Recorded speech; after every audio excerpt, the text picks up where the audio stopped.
We are at 6:46. I think we are good to start. We have about 20 people joining us so Hey, far. Hey everybody, good to have you. Why don't you guys introduce yourselves? Father Kevin, Christ our Light. Pastor. I'm the pastor. Yes. He's the whole pair. Yes. Yeah, right. Father Kevin Anderson, pastor of Christ our Light Catholic Parish. And I'm Teresa Callison. I'm operations coordinator here at Christ our Light, which, for those wondering what that is it's kind of run the office and business side of things here for us. Crucial. Very important. So we're excited tonight. Yes. I'm excited about this. Kind of a fun spin on our Theology on Tech tonight. We are talking, this is our Halloween edition, so we're kind of focused on some spookier questions tonight. Let's start out with, since we were just talking about our costumes, why do we dress up for Halloween? Well, let me give you a whole spiel about the origin of Halloween. It's kind of sketchy because there's a lot of different theories, but it seems to be that the most consistent is that it went back to a European custom with the Celts, so the Celtic people. These are people who lived in Ireland and stuff, and also the Druids who are from France. And they believed that the new year started on November 1st because everything by then was harvested out. Sometimes you got snow on November 1st. So they believed that with the start of this new year, all the people who died the past 12 months were going to go over to the other side. So in many traditions, we call these thin days, where the side from this earthly realm and the heavenly realm is very thin. Well, they thought when these people go over to the other side officially, that they might just have one last look around at people they didn't like, or they wanted to get back at folks. So people were kind of frightened of that. So what they do then, they would put out food to kind of appease them, saying, hey, remember, we were friends. You don't bother me. Don't come here. Or then sometimes what they try to do is scare them away. And how they scared them away, they would hollow out gourds and turnips and then eventually pumpkins, put a candle inside to kind of look at, we've got a scary thing here, so leave us spooks. That's the whole idea of the origin of costumes also. Because what they wanted to do is, one part, disguise themselves, so when these spirits would come, they would oh, that's not them because this person is dressed like this. And another theory is that they used to scare those ghosts away, or those spirits. It may be scarier than you. Interesting. Yeah, so people definitely have been hanging on to that since before Jesus. Wow. It's been going on that long, type of thing. Wow. Well, speaking of carving pumpkins, we are having a little pumpkin carving competition ourselves, and tonight is the last night you can get your entries in. So send them by Facebook to our Facebook page, or you can email them to Jenny, which is jennyaa@christourlightmn.org, and we'll get those in. You will win a fun family prize pack for the fall, which Jenny might flash up there. We had it there, so yeah. Beautiful. Well, I'm going to set the bar here because here's my pumpkin, as you can see. Actually, it's the same pumpkin I use every year because it's not real. Yeah. It's just a plastic thing, so I like it. It's easy. Yes, yes. And I see you have your other little pumpkins here with a black cat. What? Well, confession here, I don't like cats. So this is the closest thing I have to a cat in my house. I like dogs, but cats, I don't know, you can't trust them. They might leave fur all over, spitballs. Nothing. So I can see why black cats got associated with Halloween and witches. They're just evil. Cats in general. You're not going to make very many friends tonight. I'm not the one who made it up. I'm just telling you. Yeah. Tell me a little bit more about Halloween.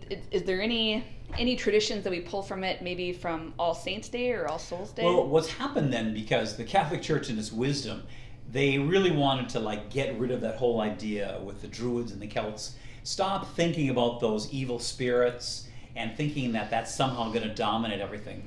So true to form, which happens with a lot of our Christian holidays, they Christianized this pagan ritual, this pagan night. It was just one night a year they'd have this belief. And so what they did is they started celebrating the saints in our tradition. And that's what happens on November 1st. The ones we know are in heaven, all St. Peter, St. Michael, St. Mary, all the good folks. And then the day after, which is November 2nd, is All Souls Day, where we pray for everybody who has died and kind of like encouraging them on. Anyway, because All Saints Day is a holy day, so it'd be called the Holy Day. So the eve is called the Eve of the Holy Day, or the Eve of the Hallow. So it's Hallow Eve or Holy Eve. So over the years, that kind of New Year's Day with the Druids and the Celts, that took on the name of Halloween, and it's still like that today. Right. And this year, November 1st is a Sunday, so our weekend masses will cover All Saints Day. Right, the masses will be for All Saints. It's a holy day, as you know. And this year, we're doing something, as we've done in previous years, we are remembering everybody from the parish who has died in the last 12 months. And we're also encouraging people who have a loved one or a friend who has died in the last 12 months also to come to the services, and we're going to light a candle for all of these people, parishioners and non-parishioners. It's a very moving ritual. And our masses, as a reminder, are 5 o'clock on Saturday night, which that one is live streamed and then can be viewed again later on YouTube. 8:30 and 10:30 a.m. on Sunday morning at North this weekend. And at all the masses, we will be reading all the names of all the parishioners who have died. So you don't have to worry about which one to come to, or you can come to all of them type of thing. And then all through November, because November is a time where obviously everything is winding down. I mean, the leaves are falling and people are mostly getting ready for winter. We do remember everyone who has died. So if you have a loved one you'd like to be remembered, please bring their picture to North or South, and have your name on the back just in case you forget to pick it up in December, and we'll call you. But we put the pictures out. It's a wonderful way to us to remember that we don't celebrate just with who's ever attending. It's a larger community, especially those loved ones, the saints. We call it the communion of saints. It's just a very powerful time. Right, and this year we are doing something different and a little bit kind of cool. We don't always get to open and bless a new cemetery. Yes. So on All Souls Day, November 2nd, which is a Monday, at noon, we will be having a mass out at the new Christ Our Light Cemetery to bless and an All Souls Day Mass, but also a blessing for the cemetery. So I don't know if you knew that. As Christ Our Light, we have had 3 cemeteries: St. Edward Cemetery, St. Pius Cemetery, and then Greenbush Cemetery. And though years ago they purchased land, it's over by the airport. It's over by New Life Church, and so it's on that corner bend. Come join us. Bring a lawn chair or a blanket. We will have mass, but we're also going to go around and bless all the grounds there. It's just a way. As you may or may not know, our cemetery in St. Edward's is almost filled up. So we have the plots already paid for. So we're thinking ahead. So we want to honor all those who have died and would like to be buried in a Catholic cemetery. So we're getting ready for that. Yeah, and then also Monday's a busy day. Also Monday night at 7 o'clock at North, we'll be having a pregnancy and infant loss memorial service that will also be live streamed. But if you have experienced this type of loss, you can have your little one's name read during the service, and details on that are on the parish website too. So we definitely encourage you to check that out, attend in person if you want, or by the live stream. Yeah, we'll be announcing the first and middle name. So we won't be using any last names. So we're trying to keep all families, we want to reverence them and not to, if they don't want people to know of what's going on in their life. So we respect that. All right, back to Halloween. Teresa, do you get spooked at this time of year? Yeah. You do? I do. Whoa, well, I'm kind of a baby. I Okay. definitely, I scare easily. So, Wow. I mean, here and there. Okay. It depends. I do not. I think the scary movie for me is something like Jaws. because maybe there's something in the ocean. But like all the movies with devils and witches and ghosts, I'm kind of like, whatever. It's fine. As my brother Guy told me, we were like watching. We're going to a movie. This is about a year ago or so, and there was a scary trailer coming up, and I was saying to Guy, like, "Oh, Guy, do you like those?" I was like, "I don't really like them." And Guy, and you got to remember, Guy's my brother with Down syndrome. So he says to me, "Kevin, it's pretend." And you got to remember that a lot of the stuff that is associated with Halloween and this time of year, it's pretend. I mean, more people get frightened by their fear than any reality. Most often, the things that we should be frightened of, we're not. Things like pollution, things like all the isms going on in the world, the injustices. We should be frightened of those, but when you talk about like a haunted house or talk about a corn maze or could this have happened, it's like, I'll say more about that a little later, I think. Well, I guess I need to start taking Guy's advice to heart then. Maybe that'll help me get through the season here. It's pretend. Yes. So, that all being said, do you think that Halloween is an evil holiday? It certainly could be. And I would say for somebody whose intention is to they want to promote evil, then then it would be a bad holiday because their goal is to cause mayhem or they want to cause harm to somebody. But I think for most people, especially probably some of you watching, I wouldn't say it is, because the intention is that we are grounded in Christ. And because of that, we have our foundation. And so anything else is it's pretend or it's make believe. It's just an opportunity to kind of do something different. A way to think of it is that many times people will talk about God and the devil, and they will talk about how the devil, who's more important, is the devil gonna outshine God, and this battle. And a way to think of it is that God is the varsity or the A team, and a devil is like a fallen angel, so it's like the junior varsity. So the opposite of a devil is an angel. And many times people mistakenly think the opposite of the devil is God. No, there is no opposite of God. The opposite of devil is that sense of an angel.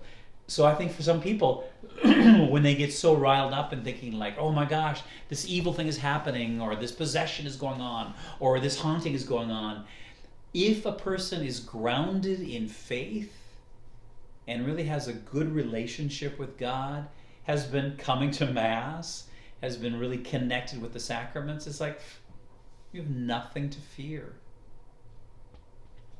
All right. I don't know if that sparks any more of our listeners' questions. That's a good answer. I definitely want to pause and say, if there are people with questions, get them into us. We could use a couple more.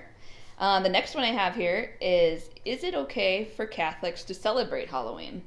Yes, I think so. Again, appropriately. I think at Christ Our Lady Parish, the last how many years we've been doing trunk or treat.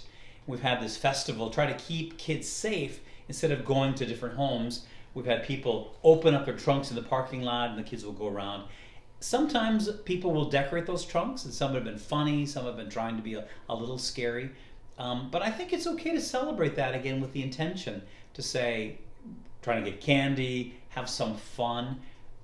So I think for a lot of people, we even at Mass, at the 5 o'clock Mass, when we'd have trunk or treat, we'd have kids come in their costumes, some adults also.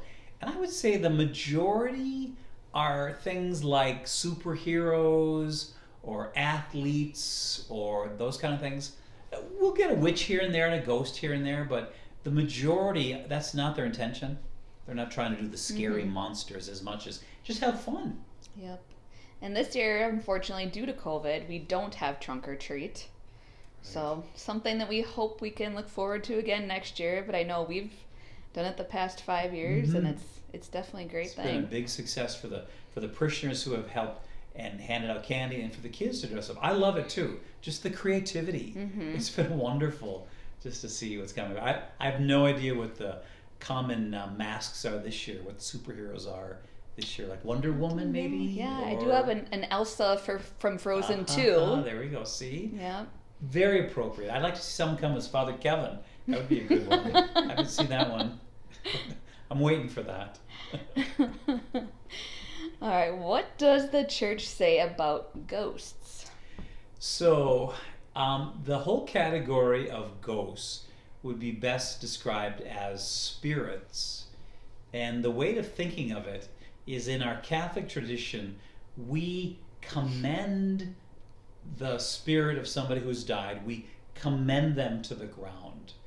So we say, in a sense, it's like, you've died, you've lived, you died, and then now go back to the ground. From dust you came, from dust you shall return. Well, I had a professor in the seminary who often said to me, or said to us, that if there is such a thing as a ghost, it probably is a spirit who did not get commended to the ground.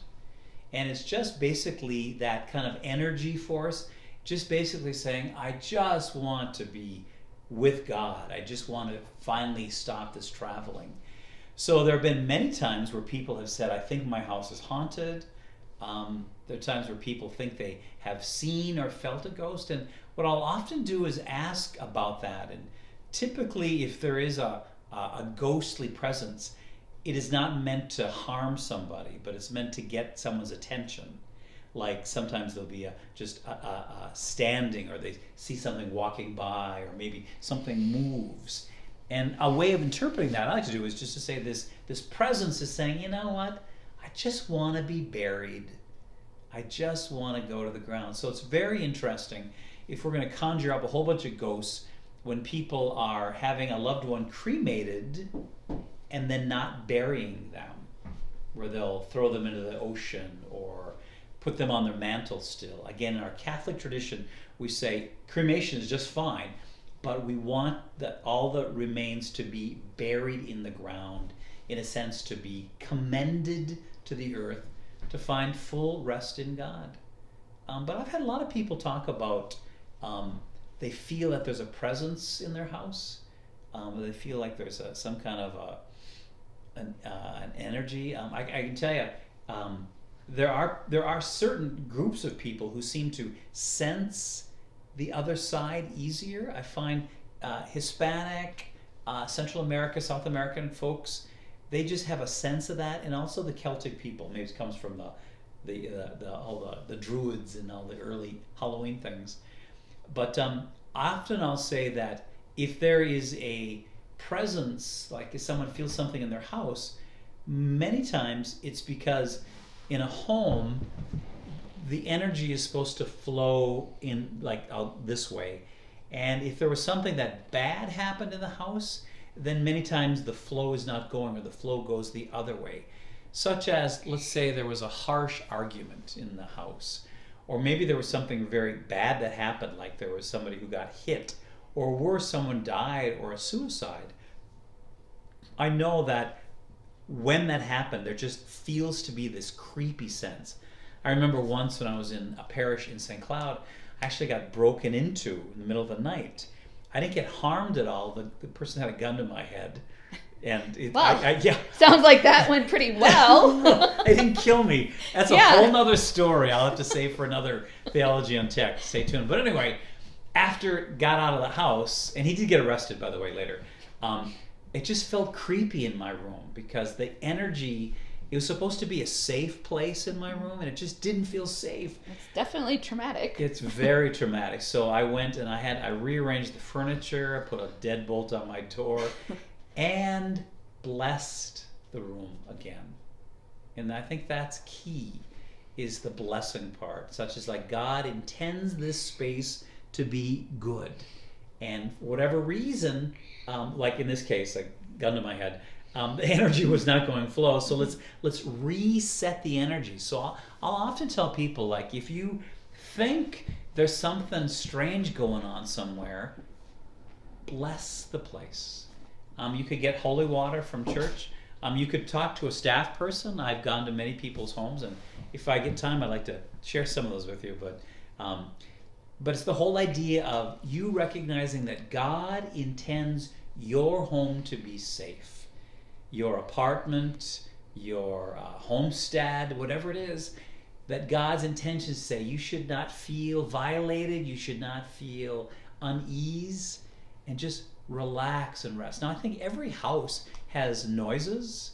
I know this house does, cracks or something. And I first moved here about a year and a half ago. I was like, what's that? What's that? It's like, that's just home stuff. And I think a lot of times people can start imagining things, thinking like, oh my gosh, it must be possessed because I heard this crackle there or the floor creak there. And for most of you, I'd say, just do not worry about it. Stay close to Christ and you'll be fine.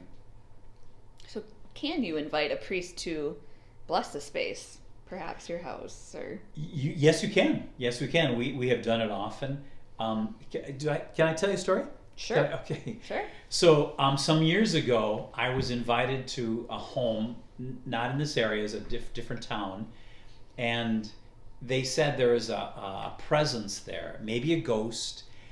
So I go drive, I had the address, I go to the place, and it's like one of these homes is just like, wow, it's just a mess.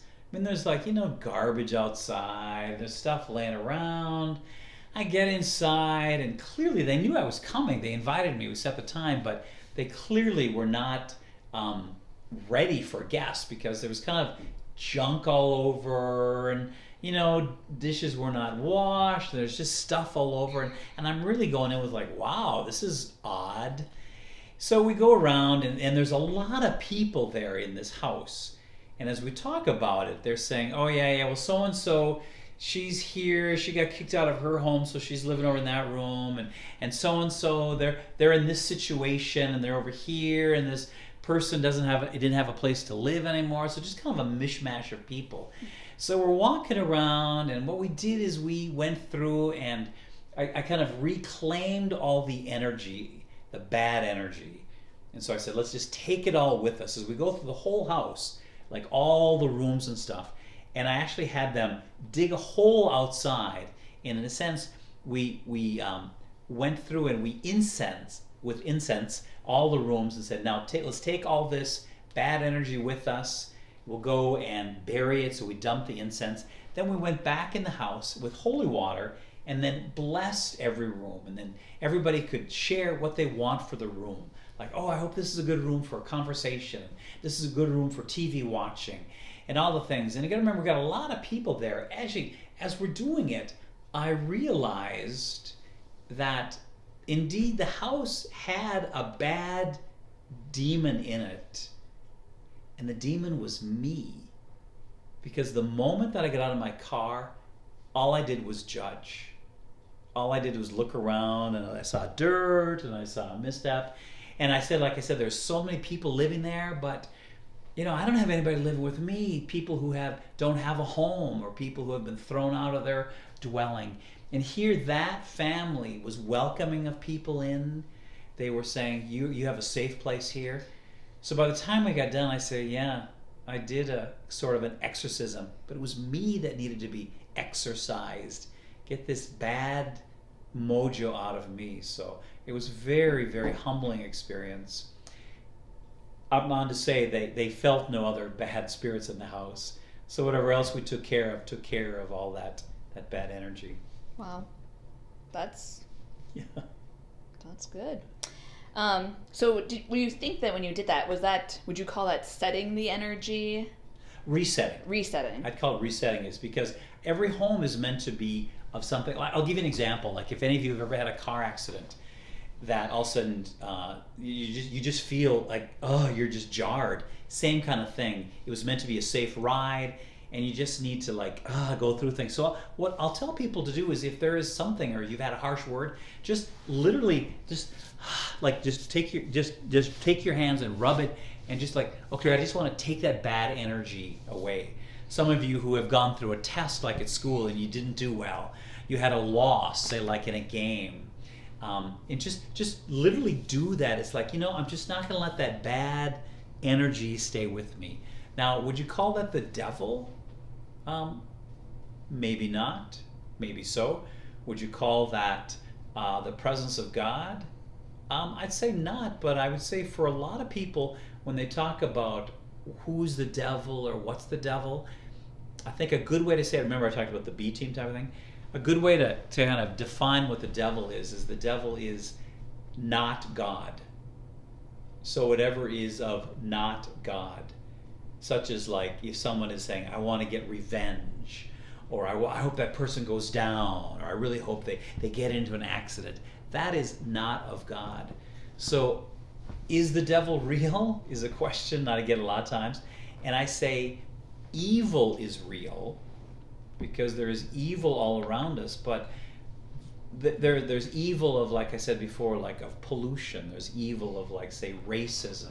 There's evil of a crime happening.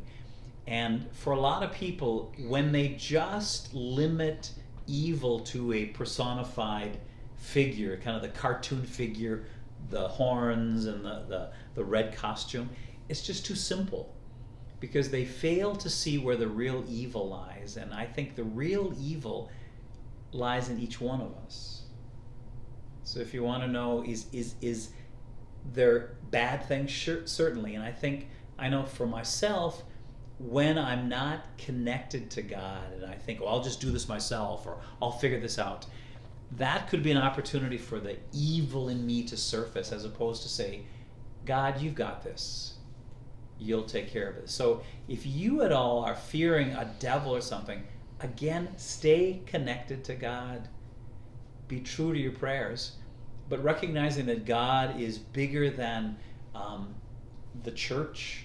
God is bigger than the Bible. God is bigger than the sacraments. God is all around us, and indeed we can see God in everything. You just have to look. Even those people you think are so evil, or the people you don't get along with, they also have the presence of goodness in them. I think our job is to kind of to bring that out of them, as opposed to only see the bad points.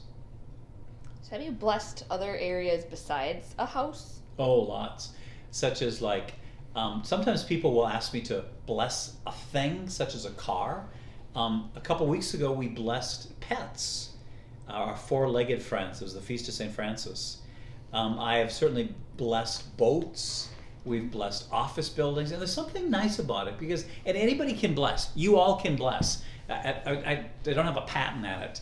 Any of our staff people, if you want them to bless. But, and like if someone sneezes, we say, God bless you. So we bless already.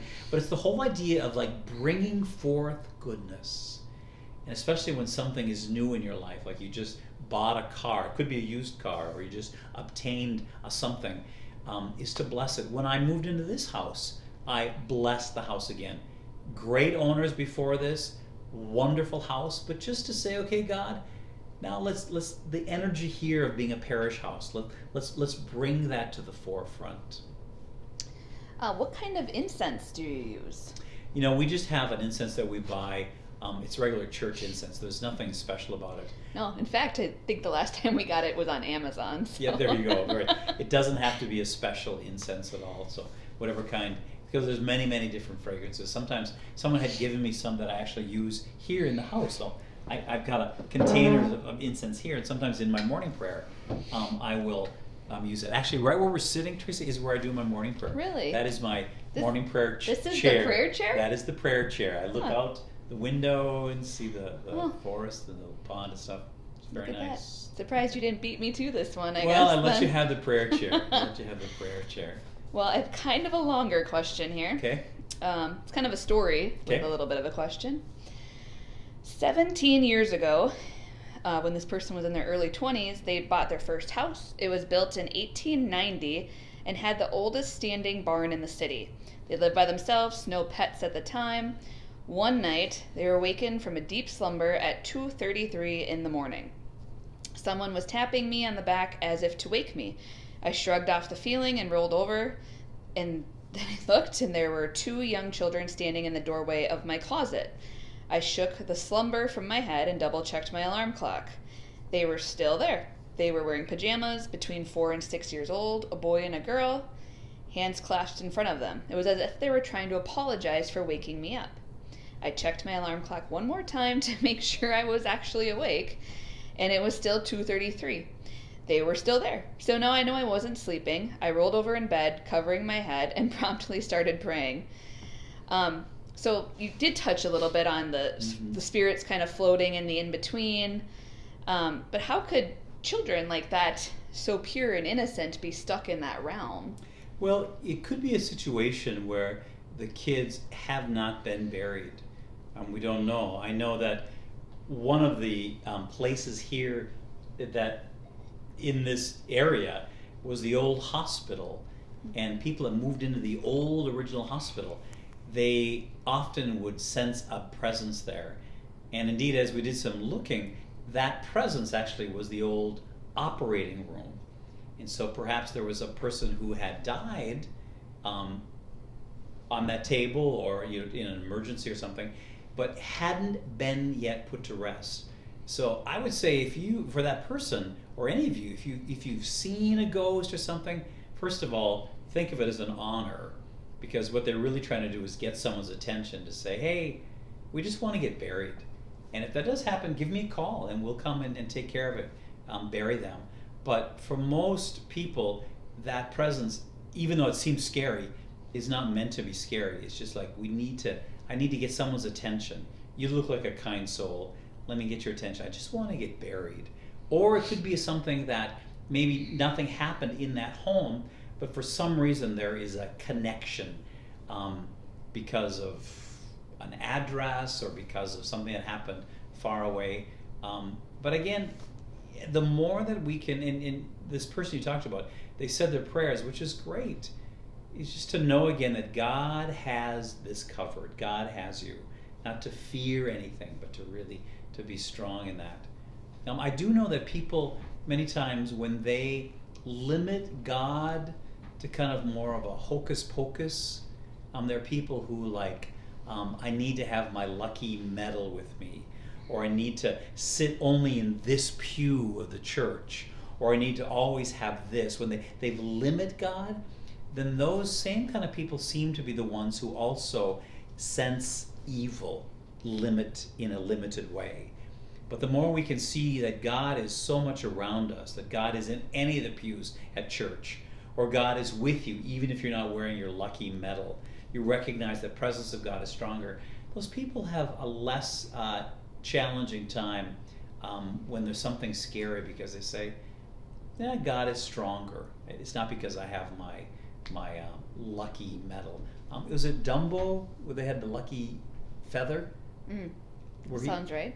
Is that so? He thought he could only fly because the little mouse had this feather. Mm-hmm. Same kind of thing. Some people have limited God in that way, that God is only present if, and God is not. But those people who think like that, sometimes they get also pulled into the same thought that then the devil must be in this or in this capacity.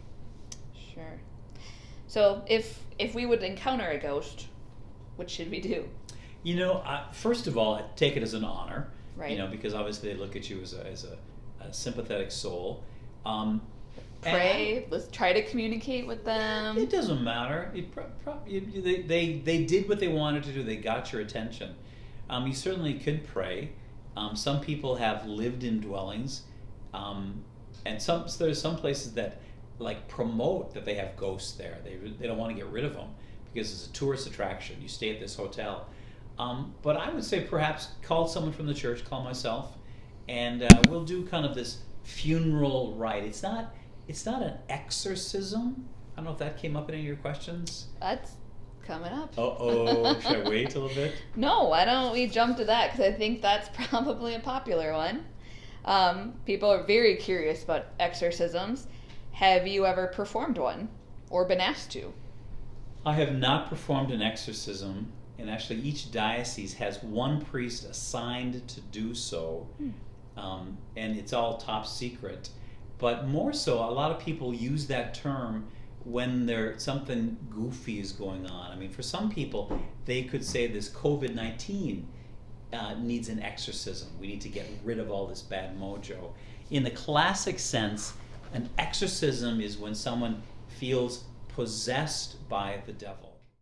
Ironically, starting a conversation about exorcisms has caused the Wi-Fi to kick us off. Yikes. Sorry about So, that, everybody. We're back on. Hope you. Just wait Come back. we'll just get a few moments. We are just starting a question. Do you want to reiterate Yeah. the topic I of would how like- we got there? I would like to say now, do you see why this time of year spooks me a little bit? Because we're talking about exorcisms and we're gone. Right. But we're still here, all 3 of We're us. still here. Don't We're worry. Just fine. The question was, I don't know if you caught that, if we got off it. Yeah, I'd say start it over again. Yeah. So have you performed exorcisms and have you ever been asked to? Okay. I have not performed an exorcism, and I've been asked to, but a lot of people mistakenly think that any kind of like bad sense, bad feeling, bad mojo needs an exorcism. In a classic sense, an exorcism is actually when someone feels overwhelmed, possessed by an evil spirit or by the devil. And even the research that we have done, we actually did a whole workshop on this for the clergy of the diocese. It's very, very, very, very rare, like 99.9% of all the people who think they're possessed, it's probably not. Whether it's indigestion, whether it's a mental illness, whether it's a house cracking, or whether it's just kind of that mojo happening. Could there be possessions? I suppose.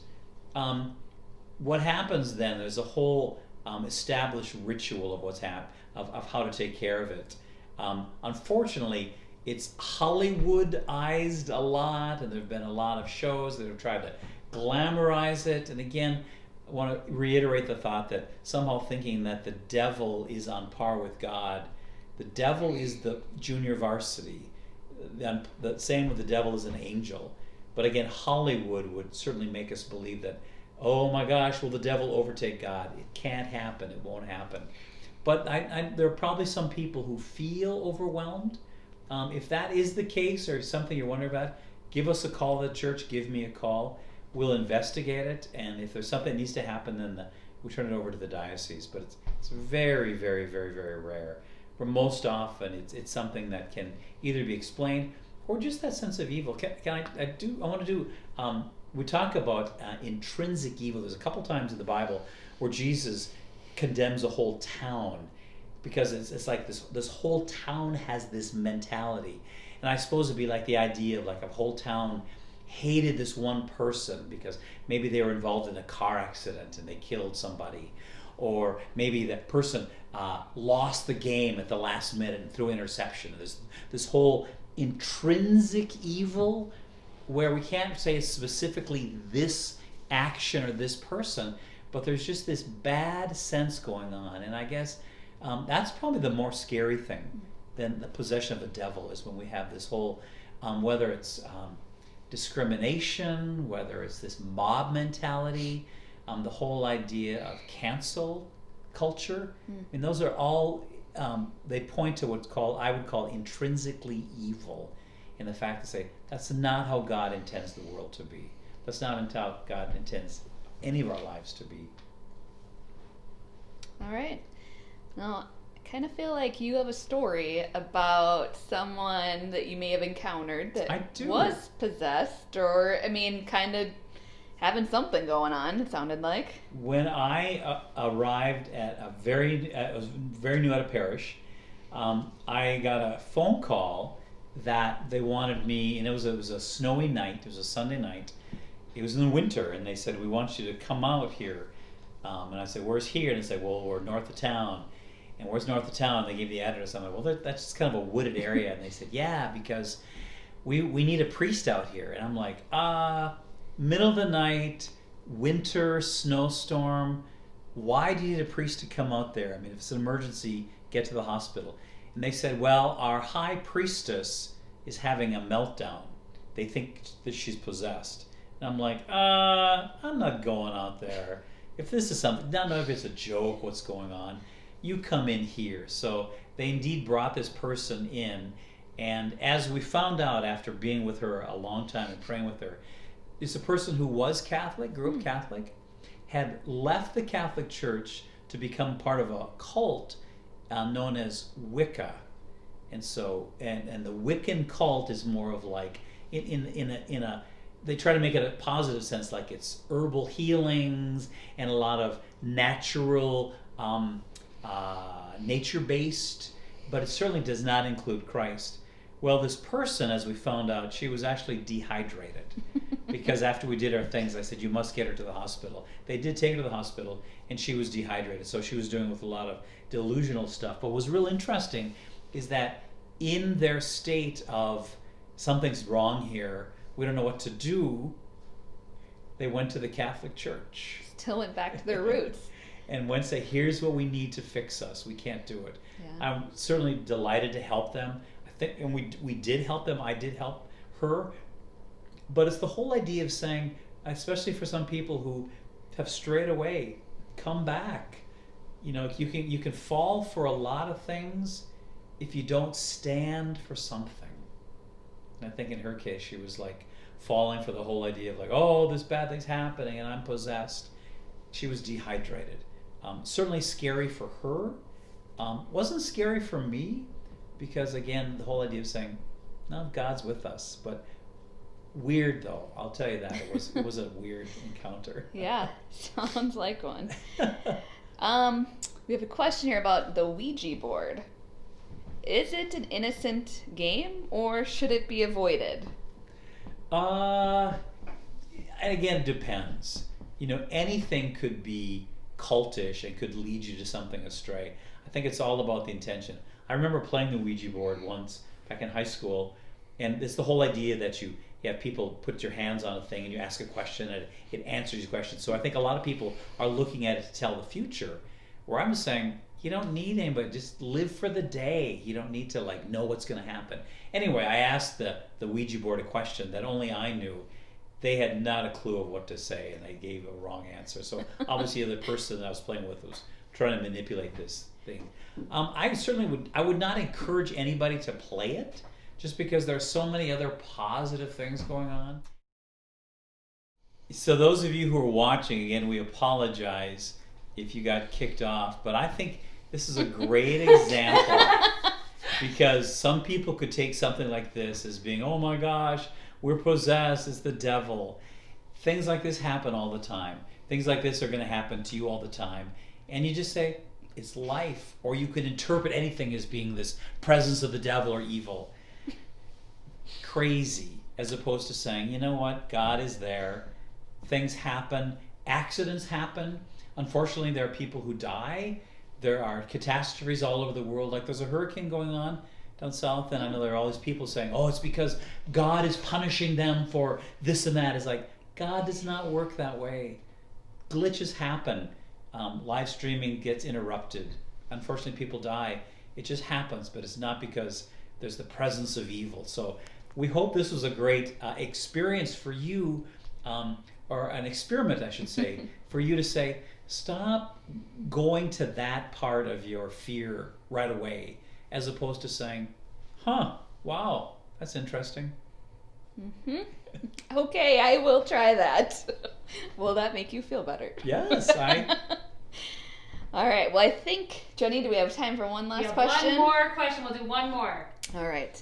So this one might be a stumper. Okay, go ahead. If God created everything, did God create evil? Wow, good question, whoever asked that. The answer is yes and no, because evil is best understood as the absence of God. So evil is the sense of like not being the presence of God, such as darkness doesn't really exist, but darkness is the absence of light. So more so when we talk about evil, darkness, the devil, it's more of like where God isn't, more than God created it or God intended this. So I think the more people can get connected to God, connected to your ground of faith, we'll be fine. So we shouldn't be afraid of the dark. Do not be afraid of the dark. Don't be afraid. Wonderful things happen in the dark. That's where seeds take root in the dark of the ground, and there's miraculous things that happen in the night. There's some animals that only survive at night. There's just some beautiful things. So what I'd like to do is perhaps say a prayer All right. to end. Let us pray. Dear God, I pray for all the people who will be celebrating on this Halloween and All Saints, All Souls days. I pray for the little trick-or-treaters. May they be safe. I pray, God, that in this whole experience that people come to know you more and more, to not let fear or doubt or noises or cracks or movies be stronger than their love for you and your love for them. Watch over all of us. May again we use common sense. May we use our God sense and be blessed. I bless all of you, Father, Son, and Holy Spirit. Amen. Amen. Thanks for joining us, everyone. Again, call us if you got questions. And we will catch you in probably another couple months for another Theology on Tech. Thanks All for right. joining us. Bye. Thanks.